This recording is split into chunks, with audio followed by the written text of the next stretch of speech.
to start off, we'll let you know a little bit about it.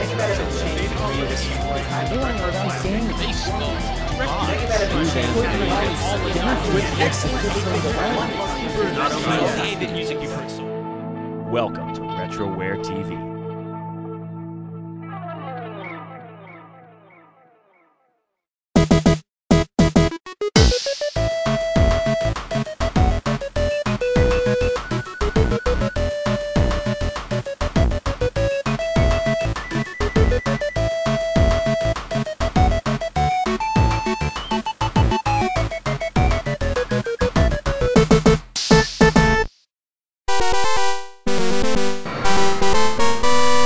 I don't think I'll ever forget the day that I was given my first ever PC game. After spending so many years going to friends' houses and seeing the amazing things that computer games could do, finally having one of my own was really exciting. It was 1997, I was 12 years old, and the game was Theme Park. Some of the older viewers will probably remember Bullfrog, another one of those studios like Westwood that was swallowed up by EA around the turn of the millennium. Even if you don't know them by name, you'll probably be familiar with one of their founders, Peter Molyneux, and perhaps some of their games like Magic Carpet, Syndicate, Dungeon Keeper, and of course Populous. They have a lot of classics in their back catalogue, and it was kinda cool seeing some of their gold discs on the walls at EA Guildford when I was working there this year.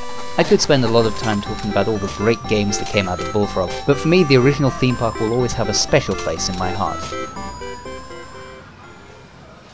As you can probably guess, the object of the game is to run a successful theme park. On face value, it seems fairly simple, allowing you to place rides, set up shops, hire staff like handymen to keep the place clean, or mascots to entertain the punters. When I was younger, I would always cheat and give myself access to every ride and attraction and infinite money, and basically treat the whole thing like a big dollhouse, putting all the rides that were themed similarly in similar places, which is probably why I was so taken aback by how complicated the game can be when I played it again recently. The game works on a huge number of intricately connected factors that it takes a very steady hand to keep balanced. For example, do you want to make the merry-go-round go faster so that more people will be able to ride it every day? Well, then you better have repairmen ready for when the added strain causes it to break down more often. And if the riders start throwing up all over the place, well, someone's got to clean up the mess.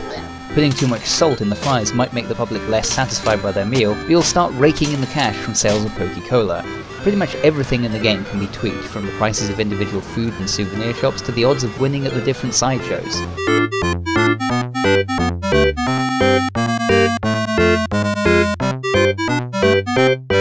On top of the day-to-day running of the park, you have to consider things like where you want to spend your research budget. Concentrate on working your way up to the roller coaster to attract more people to the park and improve gate earnings, or perhaps try to improve the toilet so that people don't complain so much when they relieve themselves of all the extra soda they've been drinking because of your salty fries. Negotiating with staff unions, ordering more stock for your amenities, and planning the patrol routes of your handymen, there's a lot to keep you busy in this game. You can even play the stock market buying shares in other people's parks. As you progress through the game, you'll be able to sell up and buy a new park in other parts of the world, places where the population may be sparser, the weather harsher, the people more demanding, or the interest rates on your loans a little bit more punishing.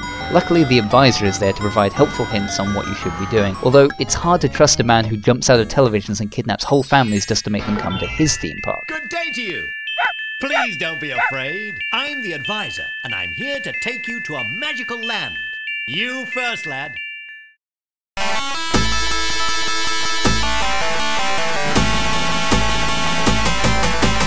All this is wrapped up in a colourful, friendly package. It's very easy to get distracted watching the little animations that play out for every ride and listening to the music that they play. Another benefit is that the art style helps the game convey a lot of information in a very understandable way, especially things like how people are feeling about your park. The quirky British humour that Lionhead have come to be known for is all over the game, and there are lots of nice presentational touches as well, like little FMVs that allow you to experience some of the rides firsthand. If you're lucky enough to have an original copy of the game like I do, you might also enjoy all the quaint product placement from the now long defunct Midland Bank, which I thought was pretty amusing. The only real shortcoming of Theme Park, aside from how unforgiving it can be for new players, is that every level looks the same. You could have your theme park in the Sahara Desert or the icy wastes of the Arctic Circle, but it's always going to be the same huge, flat, grassy field. So that's Theme Park, an incredibly rich and challenging management sim wrapped up in an eye-pleasing package. It's not that easy to get the PC version nowadays, especially compared to its sequel, Theme Hospital. Luckily the game is now available on DS as well, although I haven't played it, so I can't tell you how well it might translate onto such a small screen. I'm happy to report that this is one of those incredibly nostalgic games for me that completely holds up, and in fact now that I'm playing it properly, it's actually more fun than I remember. Both the gameplay and presentation have stood the test of time, and Theme Park deserves to be remembered as one of the best management sims ever made.